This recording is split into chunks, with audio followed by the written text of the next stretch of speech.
जय जिनेंद्र बंधुओं, आज हम पारस चैनल के माध्यम से एक ऐसे स्थान का आपको दर्शन कराने जा रहे हैं जो कि इस पंचम काल में भी जहाँ पे अतिशय विद्यमान है और वहाँ पर समोसरण लगता है।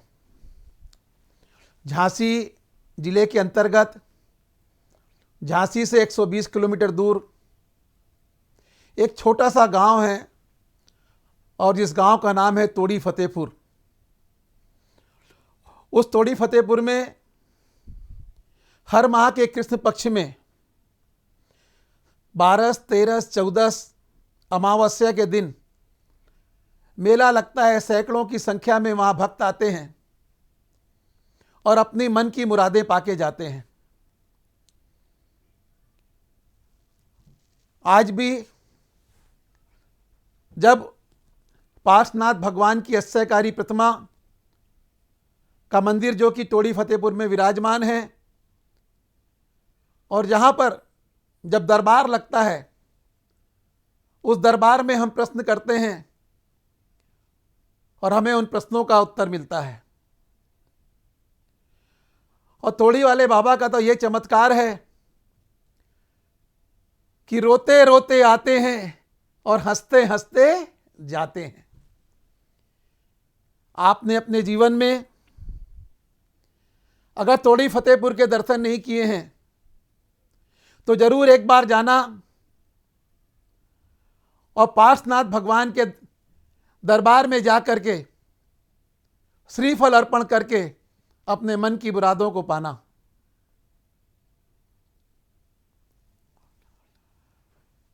एक ऐसा दरबार जहां सब बीमार व्यक्ति आता है वो स्वस्थ होके जाता है, जो लंगड़ा के आता है वो चल के जाता है।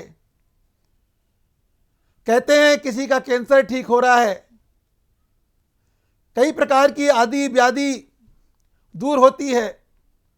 ऐसा दरबार तोड़ी वाले बाबा के दरबार में आप जरूर आएं और आइए हम वहाँ तोड़ीपुर वाले बाबा के प्रवचन और आपको वहाँ के दर्शन कराते हैं पारस चैनल के माध्यम से। आप देखते रहिए तोड़ी वाले बाबा अश्चर्यकारी भगवान पार्श्वनाथ भगवान के दर्शन कर अपने जीवन को धन्य करें।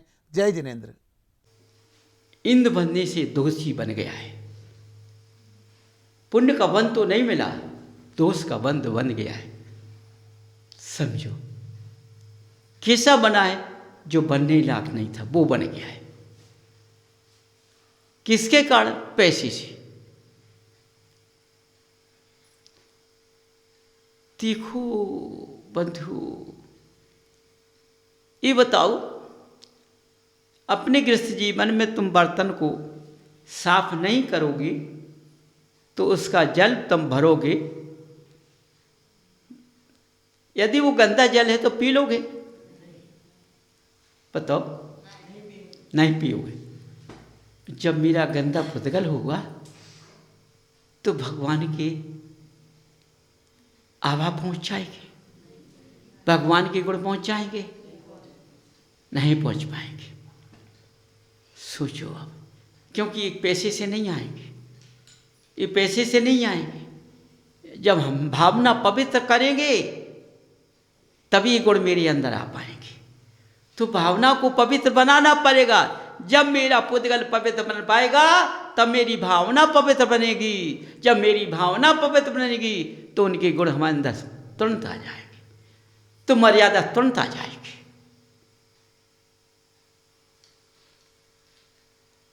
इसलिए चारों तरफ देखो।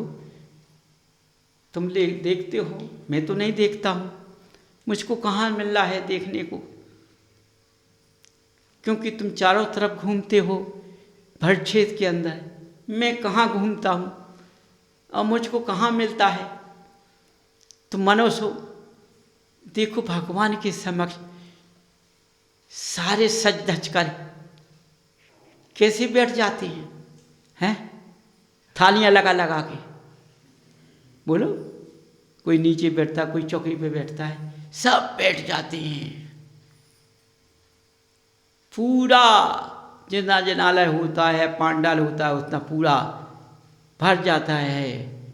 वो भगवान से कहते हैं, हम सब लोग थाली लगाकर बैठ गए हैं, भगवान अब जल्दी परसिया हमको। भगवान की मर्यादा को घटा दिया। भगवान का ये भी ध्यान नहीं दिया कि हमारे भगवान 3 लोग के नाथ हैं, हम इनके सामने बैठकर पूजन करेंगे, बैठकर विधान करेंगे। वो बताइए, वो महान जो करा रहा है वो कितना तबधारी है, हैं? वो कितना दबधारी है। वो मंच पर बैठा है, जिस स्थान पर भगवान बैठे हैं उसी स्थान की बराबरी पर वो बैठा है, नीचे नहीं बैठा है। उसको भी ज्ञान नहीं आ रहा है कि हम भगवान के समक्ष भगवान का विधान या पूजन, उनके गुणों की भावना को ये मर्यादा घटा कर रहे हैं। यह धर्म रहेगा।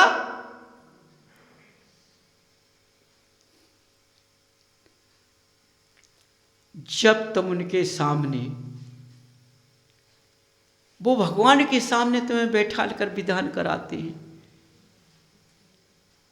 तो क्या का पंडित, किस बात का पंडित? वो तो ऐसे लगता है जैसे जानता कुछ ना हो। वो तो पैसे में खिंच के आ गया। तो आज पंडित भी दिखाई नहीं देता है। वो सब बसीभूत पैसे में लगे हुए हैं। तो वो भी उधर पर परेशान होता है। वो भी परेशान है अपनी आपत्तियों से कि लेकिन क्या कहा जाए, कोई नहीं छूट रहा है। जब वो स्वयं परेशान है तो तुमको कैसे ठीक करेगा, कैसे तुम्हारे विधान में तुमको लाभ मिल जाएगा। समझो बंधुओं, भगवान के समक्ष कभी बैठकर पूजन नहीं करना चाहिए। विनय पाठ में पढ़ा जाता है, ऐबिर ठाणे हुई पिथम पढ़े जो पाठ, ठाणे होके करना चाहिए। पहला सूत्र दे दिया गया है, उसके बाद कहीं कुछ बैठने को नहीं लिखा है। विनय लिखी हुई है और उसके बाद भी बैठकर पूजन करते। बताओ तो बंधुओं, कितनी गलतियां हैं। कितने खुशी से विधान किया, जब विधान समाप्त हो गया तो बीमारियों के चक्कर में पड़ गए। क्यों, क्या हो गया? कुछ नहीं, विधान जब समाप्त हो गया तो इसके बाद में रात में बुखार आ गया, क्या करूं? ये बुखार क्यों आ गया? गलतियां की हैं, इसलिए बुखार आ गया। कोई भी बीमारी आ गई, बुखार नहीं, और भी समझ ले आएगी जरूर, रुकेगी नहीं। क्योंकि तुमने प्रतिदिन भगवान का अंदाजा किया है, कुछ नहीं किया है। अंदाजे में पूजन नहीं होती है। आज पूरा भारत क्षेत्र में चारों तरफ विद्वानों की संख्या कितनी बड़ी है, बताओ। वही तो विद्वान है जिन्होंने जिनालय धर्म को कितने भागों में बांट दिया है। अरे घस के घर के हिस्से तो होते हैं, लेकिन धर्म का हिस्सा नहीं होता है। लेकिन धर्म में बंटवारा करा दिया है। समझो, आज तुम्हारे गुरु चल रहे हैं, कोई किस गुरु को चेला, कोई किस गुरु को चेला, कोई किस गुरु को चेला, है ना। चेले बन गए। अरे भाई, जिनालय में हम जाते हैं जब कितनी प्रतिमाएं रखी होती है, समान है, एक गद्दी पे बैठने वाली हैं। इनको तीर्थंकर का बंद बंधा हुआ है, तीर्थंकर शब्द लगा हुआ है, इनको बैराग लिखा हुआ है, ये बैराग ही है, सब एक ही बैराग है, तो हम समान बैराग है। लेकिन चेले कहते हैं ए हमारे साधु, ए हमारे साधु। बताओ क्या उसके पास में धर्म है क्या है? समझो ये आज का धर्म कैसा चल रहा है, समझिए कैसा चल रहा है। अब इस धर्म में धर्म है कहाँ, मैं पता नहीं ला पा रहा कि कहाँ है धर्म, दिख ही नहीं रहा है मुझको। तो चारों तरफ आडंबर दिखाई दे रहा है, कुछ दिखता नहीं। इसलिए बंधुओं देखो, समझ जाओ,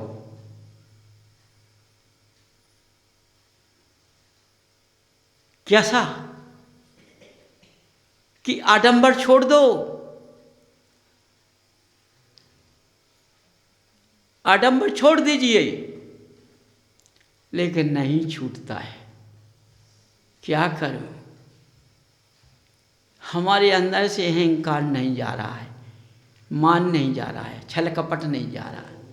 जे इनके तांते ऐसे लगे हुए हैं वे हम उनको छोड़ ही नहीं पा रहे हैं। तो फिर मनुष्य इतना तागी क्यों बन जाता है? हमने ये रस्सी छोड़ दी, हमने ये रस्सी छोड़ दी। चल, हम शुद्ध कुआं को पानी पीते हैं, हम 45 मिनट की मर्यादा का नमक खाते हैं, हम हाल का आटा पिसा खाते हैं। तो ये बताए करने वाला मनुष्य होंगे, यहाँ भी होंगे, बहनाएं भी होंगी, कि हाल के आटे में क्या लगा है और 3 दिन के आटे में क्या लगा है, 45 मिनट के नमक में क्या लगा है, 1 घंटे के नमक में क्या लगा है, बताओ। केवल सुनने सुनने का फर्क है, सुनने का फर्क है। अरे ज्ञानियों, अपने बुद्धिजीवी आटा में कुछ नहीं रखा है, न नमक। मैं स्वयं कर्मी हूं, मेरी स्वयं आदतें खराब हैं, इसलिए मैं सब में दोष लगाता हूं, अपना दोष छिपाता हूं। समझो, पहले ऐसा कुछ नहीं था। पहले शुद्ध भावना से भोजन बनता था वो, क्योंकि सब अब क्या है, पैसा हो गया है, सुख हो गया है, अब सुख में शरीर हो गया है, तो अब चकिया पिसती नहीं है, क्योंकि इतनी खुशी आ गई है, इतना सुख मिल रहा है। क्या कहते, चकिया पीसते हैं तो पति से कहते देखो फलाने किया चक्की आ गई है, हैं, और तुम हमसे पिसवाते हो, कितना पीसेंगे हम, तुम्हें जड़ भी दिया नहीं आओ। सुबह आरा से नीचे मुड़िया करेंगे, चलो हम ले आए। अब तो देखा देखी चक्की आ गई। अब हाथ मजबूत हते, अब हाथ कमजोर हो गए, अब ब्लड प्रेशर बढ़ने लगो, कहीं हल बडलो बंद हो गओ। अब क्या हो गया, एक्सरसाइज चल गई है, घूमना चल गया है। अरे मनुष्य पहले से स्थान पर चलता, इस तरह से कार्य करता था कि सारी एक्सरसाइज काम में हो जाती थी। तो देखो जितना मनुष्य विज्ञान की ओर भाग रहा है, तो पारस ने एक दिन कहा था यहाँ विज्ञान भी झुक जाएगा। समझो, एक विज्ञान एक बार आया पारस से उसका वार्तालाप हुआ तो विज्ञान कहता है मैं इसको नहीं मानता। पारस कहते हैं जब तक तुम इनको नहीं मानोगे जब तक तुम कभी सफल नहीं हो पाओगे।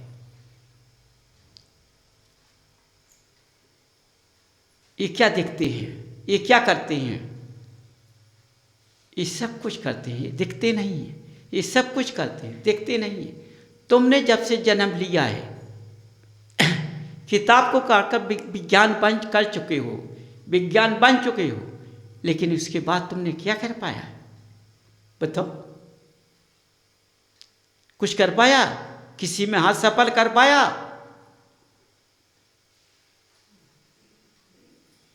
बोले आपको कैसे पता? मैंने कुछ नहीं कर पाया। बोले तो ये भगवान की कला है, यही तो भगवान की कला है। ये तुम्हारी भव का जानते हैं। तुम यहां क्यों आए हो?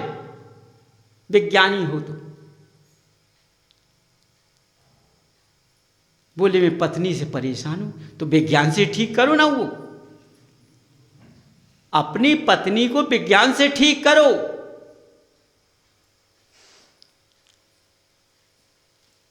अब विज्ञानिक रह गया। बोले मेरा विज्ञान फेल हो गया। फेल हो गया क्यों? बोले आपकी बात समझ में नहीं आती। तुम पहले की बात मेरी बता, घर की बात बता रहे हो। मेरी पत्नी बीमार है, तुमको कैसे पता कि मेरी पत्नी बीमार है? तुम कहते पत्नी को ठीक क्यों नहीं कर पाया? तो बात सत्य, मैंने पत्नी को ठीक नहीं कर पाया। वो आप पहले बता रहे कि पत्नी को ठीक नहीं कर पाया। ये आपने कैसे जान लिया? बोले ये इन्हीं की कला है, मेरी कोई कला नहीं है। यही बता रहे हैं हमको। देखो, शरण में भगवान से जो झुकता है तब वो विज्ञान उठता है। वो शरण में भगवान के नहीं झुकता है तो विज्ञान कभी उठ नहीं सकता है।